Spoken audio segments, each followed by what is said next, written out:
এই মুহূর্তে আমরা জাতীয় কমডেকা সিরাজগঞ্জ হার্ড পয়েন্ট 2 এর প্রশিক্ষণ কেন্দ্র থেকে কালকে হাইকিংয়ে এসেছিলাম এবং আমাদের হাইকিংটি সমাপ্ত হয়ে গেল আজ সকালে।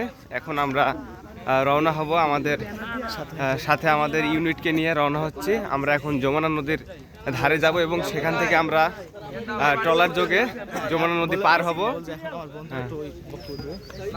আমি এখন আমার ইউনিটের একজন সিনিয়র ওভারমেটের বক্তব্য শুনবো, তিনি কিছু কথা বলবেন।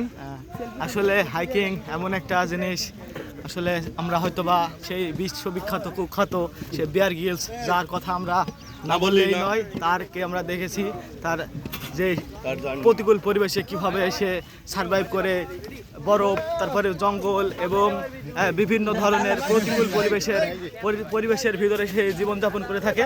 এবং এই হাইকিং মানে তার একটা বাস্তব একটা অভিজ্ঞতা, যা আমাদের হাইকিংয়ের মাধ্যমে স্কাউট জীবনের একটা উপলব্ধি করতে পারি। আসলে বিষয়গুলা এত সুন্দর এবং মনোমুগ্ধকর, সবার সাথে একসাথে চলাফেরা করার জন্য এগুলা অনেকটা দরকারি। কোনো সময় যদি জঙ্গলে বা কোনো বিপজ্জনক স্থানে যদি আমরা আটকা পড়ি, তাহলে এই হাইকিংয়ের বুদ্ধি পরিকল্পনা কীভাবে দিক নির্দেশনা করা হয়, এই বিষয়গুলো আমরা জানতে পারি, পরবর্তীতে আমাদের কাজে লাগে। তাই আমি এই বলে আমার বক্তব্য শেষ করছি।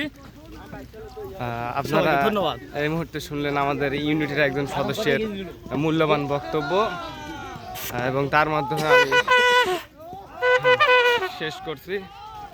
খোদা হাফেজ, দেখা হবে আবার পরবর্তী ভিডিও নিয়ে।